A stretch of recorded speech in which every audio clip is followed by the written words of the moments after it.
Welcome back, and today we're going to focus on building the different pages of your website. This is going to be something that you need to think about. It's an individual decision of the different pages that you want your students and parents to be able to navigate to. So as you can see, I'm hovering over the home, about, and contact page. This is the original that comes with the theme.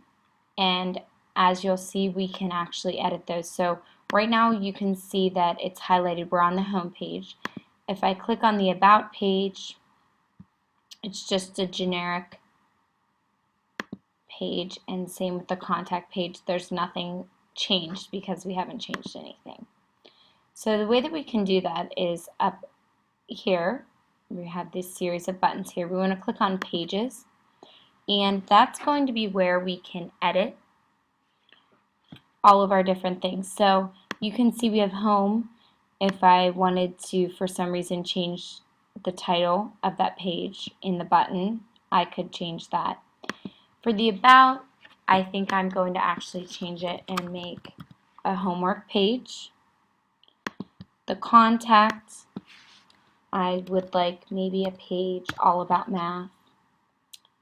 And right here, this button, Add Page, I can add a new page. And this is where I was talking about in my very first video. You have the option to add just a standard page, which is the web page that we're doing.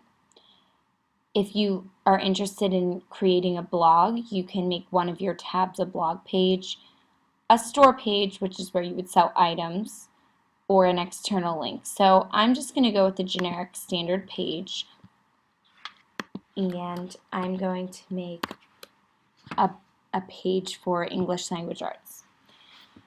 One other thing that I'd like you to notice is you can decide if you would like your page layout to be the tall header, so that's going to have your large photograph, whatever you decide to import, like we do on our home page. You could make it a smaller picture, so they call that a short header. You could have no header at all, or it could be what they call a landing page with a small picture and title.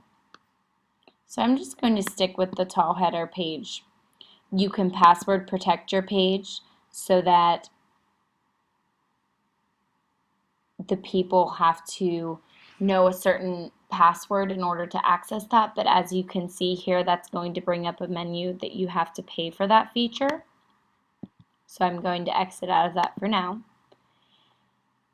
And you have the option to hide the page in your navigation menu so that you wouldn't actually see it.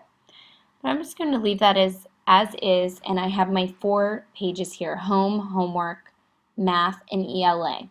Now under ELA, I'd like to add some various standard pages for the different pieces of ELA. So I'm going to have spelling. Maybe I'd like to add grammar and reading. So because spelling, grammar, and reading are under the category of ELA, if I click and drag to the left, almost like a tab,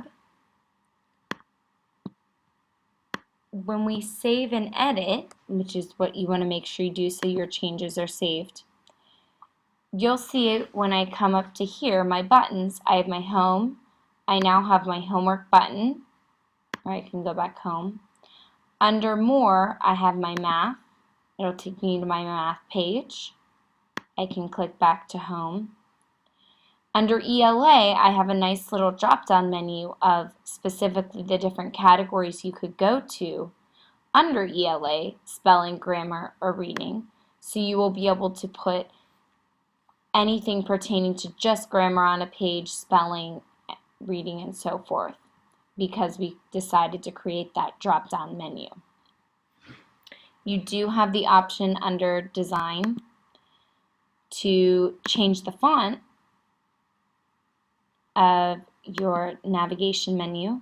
So the first piece is the buttons under the main navigation, which is what I showed you prior in the previous video. Sub-navigation is going to be the text of the buttons here, the spelling, the grammar, the reading. Those are called sub-navigation buttons. and you can change the font and the size of those if you so choose.